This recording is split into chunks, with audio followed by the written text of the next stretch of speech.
Hi, everyone. Welcome back to the AmplifyLTC Podcast.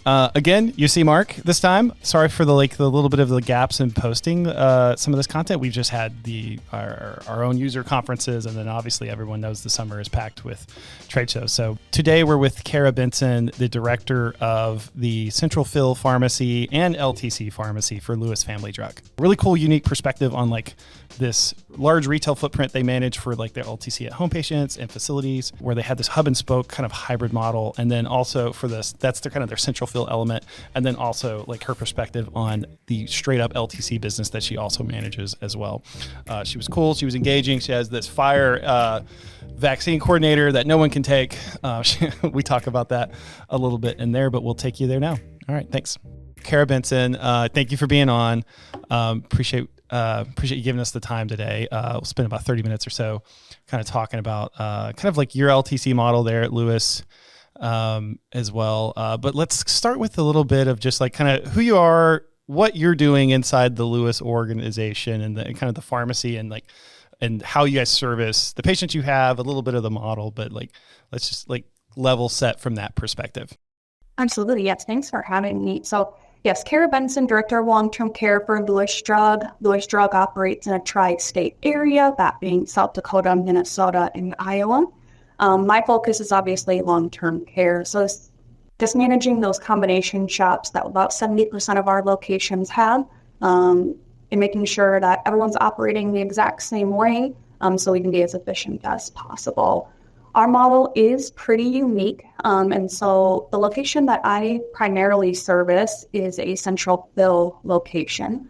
So our outside facilities, pharmacies, utilize us for fulfillment of their cycle medications. So every month they send a mass file for us to produce for their nursing homes. We send those medications back ready to go to the nursing homes, and then from there, they just kind of fill in as needed, I guess. So any bulk items they help with, any order changes, the local pharmacy provides those services. But we handle the bulk of it here. But really the face of the pharmacy still remains that local pharmacy. We do the background work for them. That's cool. Okay, I want to dig into the model a little bit, but let's learn a little more about Kara first. How'd you get into I know you're the director of the LTC side for Lewis. Where'd you get your start? I always love to try to understand. Did you have any major influencers while you were coming up that mean a lot to you, or that you would like to just add as a note? But how'd you kind of get going in your pharmacy journey? So really started out just as every other pharmacy student, really didn't know long-term care existed. Floated for a few years as a pharma assistant, was working in these combination shops with a split pretty 50-50 retail long-term care. Okay. Became more interested in the long-term care just on the operational side. How does this all work? Where does pharmacy play a role? How are we impacting what's going on in the facilities? I guess just through those questions and always prompting for more answers, just kind of fell into this role. I feel like by asking those questions, seeing it from both, the provider side and the nursing home side, have just built relationships with multiple individuals, and have landed doing here. Cool. Any family in pharmacy, or is this just not at all? No family in pharmacy. Okay. No. First generation college graduate. So. All right. Congrats. Yeah. Me too, I guess. If you call what I did graduate, I graduated. I graduated. Barely though, but no. Okay. Well, that's cool. So, a lot of kind of just experience in combo pieces. That makes total sense to me. What about as far as the decision or the journey around going, hey, look, we have a large footprint with Lewis Drug in general, as far as kind of, I'll just say community to retail footprint that you guys have. Any of the internal debate you could share to be hey, look, should we centralize this? Should we not centralize this? What were some of the hey, look, here's the benefits and control pieces we get by centralizing it? Can you kind of talk through a little bit of the rationale around adopting the model you guys kind of going with now? Sure. Yeah, absolutely. So it really came from Lewis Drug. We had 2 closed-door long-term care pharmacies, and we were going back and forth whether that made sense or not to keep 2 or really focus on 1 and do 1 very, very well. Okay. And so we went back and forth, lots of logistic conversations, how we were going to manage everything, but decided essentially to close 1 long-term care location and just keep the other open. Of course, conversation about what's going to be best care for our patients. And really we decided that was keeping the face of the pharmacy at the local level, but helping out those local pharmacies on the back end. So just kind of being, background, a shadow, if you will, helping out. And so I feel like by having that local presence, we keep those relationships with the community. Our pharmacists, our technicians, our pharmacy staff are still going to the same schools, churches, grocery stores as those working in these nursing home facilities. And for Lewis Drugs, that is huge.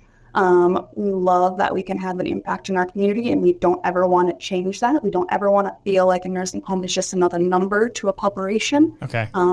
So that's ultimately how we landed on the decision that we did, is just our community presence. That's cool. That makes total sense. I'd like to keep pulling on that thread a little bit. So I know part of the, I'm going to say one leg of the model, one pillar of it, I guess, is like, hey, look, we do, the retail is the kind of landing spot for everybody from that perspective for the most part. Are there portions of the business that you're also just like serving traditional, like kind of LTC in the model where it's just direct from your pharmacy into the LTC facility itself, with probably not needing or maybe mitigating in some way the retail footprint at all, to where you're just directly dealing with the facility itself? Yes. Okay. Yep. So I'm actually a chief pharmacist as well for our long-term care location. And we do service beds just directly from ourselves, too. So our pharmacy split 50-50. Half of it's about central fill, and then half of it focuses more on the facilities that we service directly. Got it. So, like, can you just like talk to? I've always tried to, like, when building relationships with facilities, like everyone kind of has their own, like, I guess, perspective, a little bit of like how they think about, like, when you're making a relationship with the facility. What are your thoughts on some of the things that make you guys unique around, like, when you're establishing a relationship with Lewis? Obviously, y'all got a really fairly powerful brand in itself, at least in your tri-state area that you service. So, like, can you expand a little bit there as, like, your perspective into, hey, look, when we're going into a pharmacy, this is what I really care, or start going into the facility, this is what I really care about, what I think they care about. Yeah. So I think the biggest thing that has helped us with our relationship is putting ourselves in the facility's shoes. So really seeing that final end point. Our consultant pharmacists actually work 50-50, consulting and working here at the pharmacy, and they're our bread and butter for keeping those relationships happy. They see struggles that happen at the facility, bringing them back to the pharmacy, and then we just kind of talk about them, see how we can change our order of operation to make things go as smoothly as possible. So I guess really just communication with the pharmacy through their the facility struggles that they're facing, and how the pharmacy can maybe take that struggle completely away from them or help a little bit. Got it. Cool. So it's unique, and it's a hub and spoke, but also a direct to facility, like, hybrid in both, like, in both sides of both ways model. Like, all right, let's kind of go with the combo side first. Can you kind of talk through a little bit of, like, hey, what types of patients are those? And a little bit of what they care about, what you think about, how you think about those patients. And then we can get into a little bit of the facility side too. But with the combo space that you guys have, that you're servicing as a central fill pharmacy for, are those mostly LTC at home customers? Like, what's a little bit of, like, about the demographic of those patients, and then how you feel like, I guess, your perspective on those patients and what they care about? Yeah, so I would say the population that we centrally bill for is 50-50 long-term care residents, whether that be skilled nursing, assisted group homes. The other half is actually typical retail patients, but we do special packaging to help with compliance for them. And so the compliance packaging is definitely those, I would say, that are struggle, obviously, with compliance. So typically we think elderly, we think maybe disabled at some point, a whole combination of things. People that have a bulk of medications that they take, and they just need help organizing them and separating them out into different times.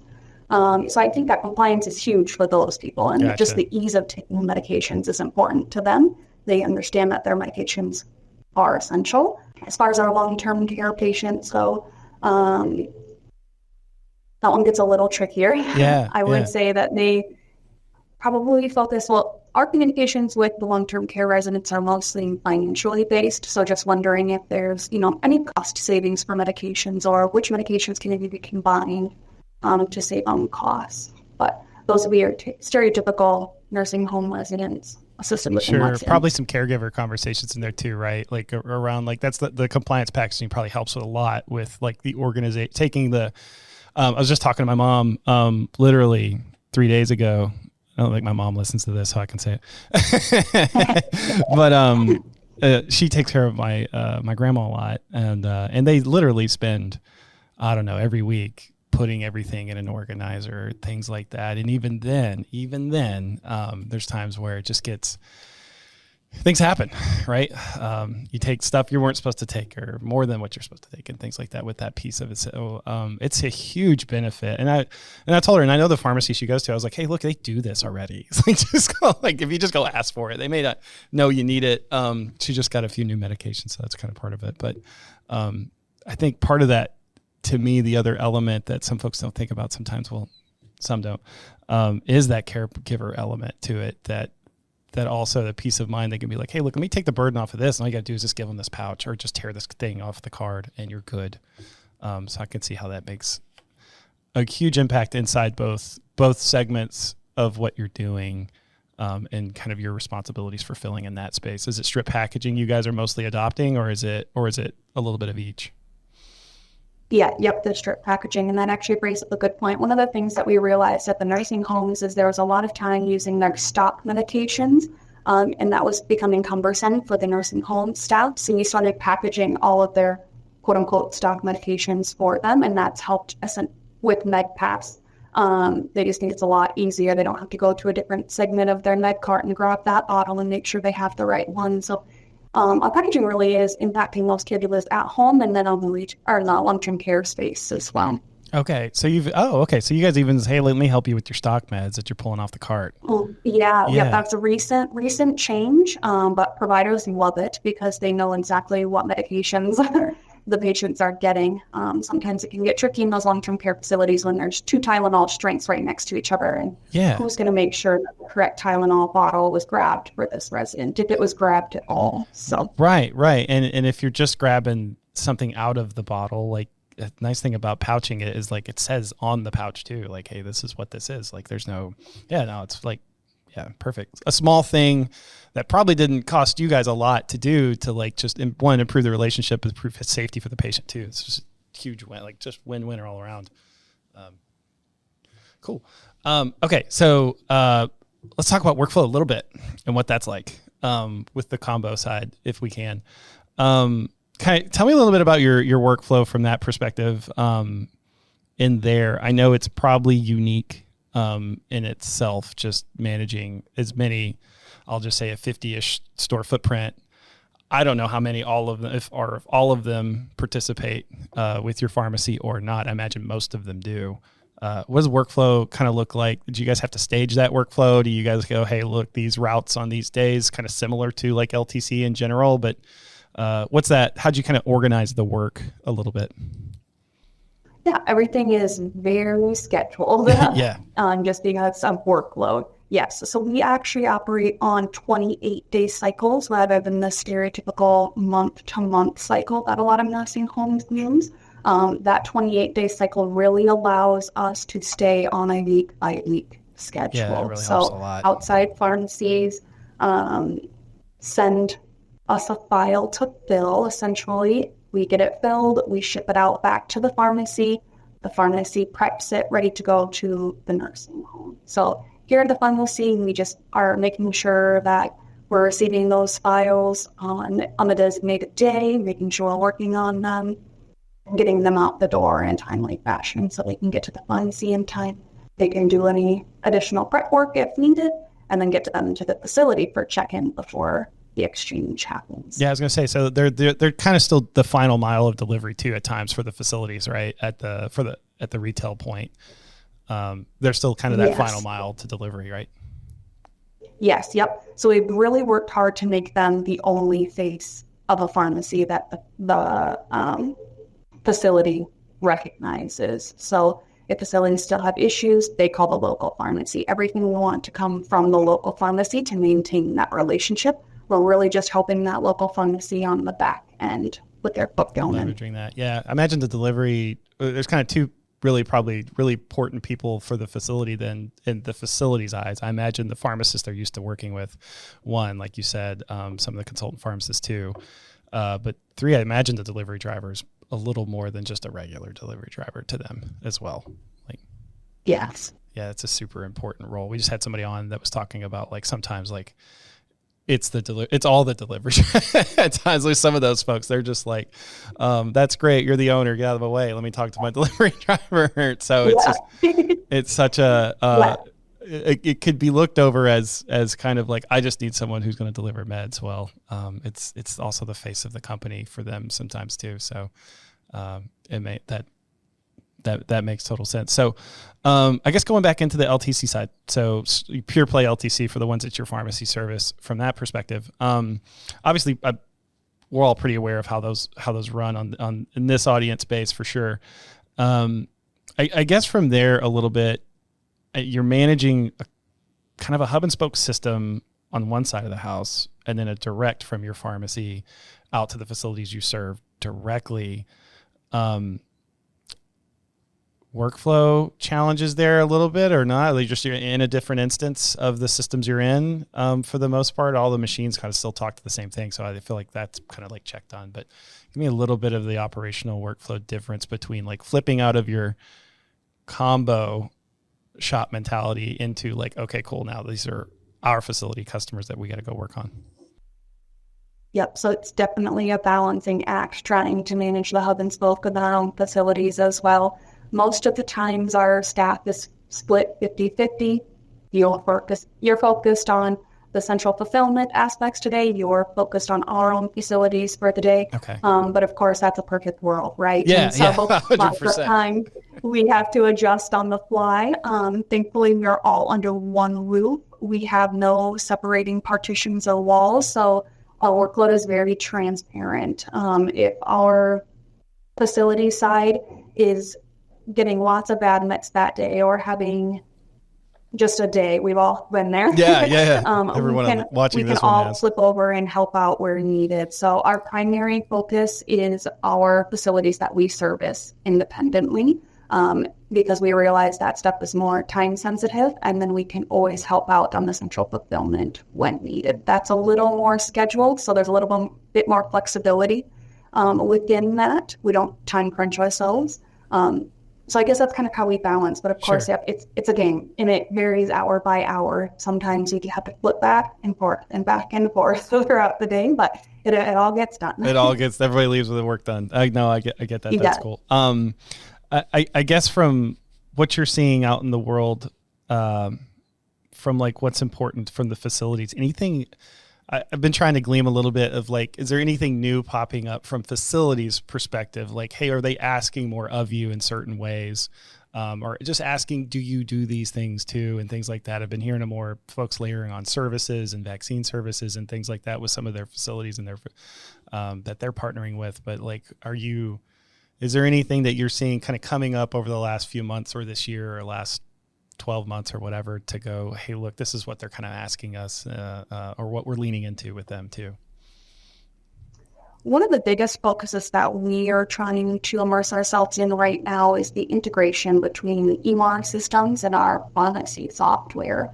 There's just a huge potential there to relieve some workload on the facilities as far as order entry goes. So that's one thing that we're really trying to dive deep into to figure out. And the facilities that we have decided to integrate with, we've seen huge changes for them. They're able to spend that time more with the patients, caring for them just one-on-one directly, rather than sitting on a computer trying to figure out which calcium tablet to enter in, Right. And then changing that once the pharmacy supply shows up. They'll just kind of negate the order entry for the nursing staff at the facility. And it's already a system that we're doing here. We're already entering all of this into the pharmacy software. So it really is no struggle for us. Right. It's really fun to see that play out. Right. So you're right now, you're focused on like, hey, how can I remove friction out of my facility's day for working with me? Right. Like if I could make that frictionless, they love me more, they stay with me more. Right. Absolutely. Yes. So you just want to be as easy to work with as possible. So if that means you don't enter anything into your eMAR system as far as medications go, by golly, let's do it. Better. Okay. Second thing, I guess, from there, like, I'm seeing more and more like, hey, look, we're layering on some just like vaccination services or other types of services for some of these facilities.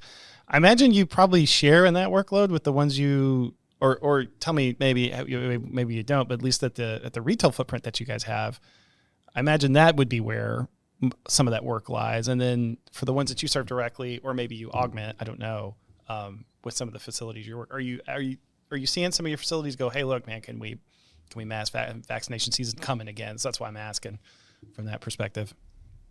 Absolutely. Yes. Lewis Drug actually has an immunization coordinator, and she has been a godsend. So she goes and contacts all of the facilities for us and sets up immunization clinics every fall. And she's amazing. She does the COVID vaccine. She does flu vaccine. She does Shingrix if people need it. She just is them all.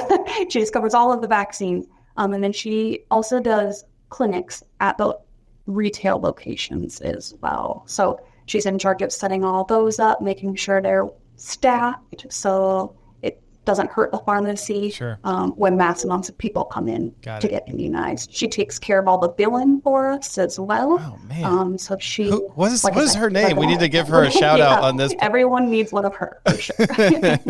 What is her name? Let's call her out. Yeah, no doubt. But no one else call her. Like, she works for Lewis. Yeah, right. You can't have her. You can't have her. We're not doing it. Post her LinkedIn profile after this. No, I'm kidding. Okay, cool. Well, what about, so I imagine inventories can be tricky at times in a model, especially in the hub and spoke model that you have with the retail footprint. The LTC model is probably a little more straightforward. I know almost every LTC pharmacy, to be successful, it seems like all the ones I've been in, just manage it tight, like really tight on inventory. But the nice thing is you have scheduled runs, you a little more predictability in that model. I guess more in the hub and spoke model. Like, can you kind of like expand a little bit of like how you approach inventory for those? Like, is that completely separate? I imagine it's like an inventory group they're all sending through or something like that, to make sure that you're filling them, but is there any of that separate stock that they have to keep on staff at all, at the pharmacy itself? I guess if you can expand a little bit there, give us some insight, be interesting. Sure. Yep. So we do operate off of those inventory groups. So just on the central fill side, just managing NDCs is our biggest challenge. So every time there's an NDC change, we just have to notify every outside location that this NDC did change, and update our formulary as we go, just making sure everybody's aware of those changes. Of course, we can't house every single medication here at the pharmacy. Just like you said, we want to keep our inventory as low as possible.